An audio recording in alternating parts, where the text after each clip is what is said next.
మేము వచ్చినవే. అగో సెలవులు వచ్చినాయా నాని ఇప్పుడే? ఏ సెలవులు రాలేదు అమ్మమ్మ, ఇంకా నేను చూడాలనిపించింది అందుకే వచ్చినాం. నాకు తెలుసురా నాని, నేనంటే మీకు ఎంత ప్రేమనో నాకు తెలుసు, అందుకే వచ్చిండ్రు. పోండి ఫ్రెష్ అప్ అయిపోండి జల్ది. సరేనే అమ్మమ్మ. అమ్మమ్మ మిరపకాయ బజ్జీలు పోయే తిందాం. అమ్మమ్మ మిరపకాయ బజ్జీలు అస్సలు చేయకే, ఆడు మిరపకాయ తినడు, ఓన్లీ బజ్జీ తింటాడు. మీది గులాబ్ జామ్ చేయ అమ్మమ్మ. చే అమ్మమ్మ గులాబ్ జామ్ అద్దే, నోరంతా తీయ తీయ అవుతుంది అంటే అన్నం తినబుద్ధి కాదే. పప్పు షారు వేసుకొని మిరపకాయ బజ్జీలు అంచు కంటించుకొని తింటే కమ్మగత్తదే అమ్మమ్మ. అక్కతనే అంటదే, నువ్వు మిరపకాయ బజ్జీలు వేయే. అరే రెండు చేస్తారా మీరు? లొల్లి వరకుంటారా కొంచెం. అమ్మమ్మ ఒక 10 రూపాయలు ఇయ్య, కొనుకొచ్చుకుంటా. కొంచెం అయితే అన్నమే తింటాం కదా బేట. ఆ దుకాణంలో మంచిగా ఉన్నాయిరా అద్దు.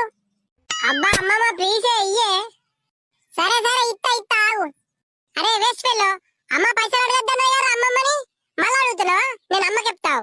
నీ అమ్మ బక్క మొగం నువ్వు పుల్ల వేయడానికైతే ఫస్ట్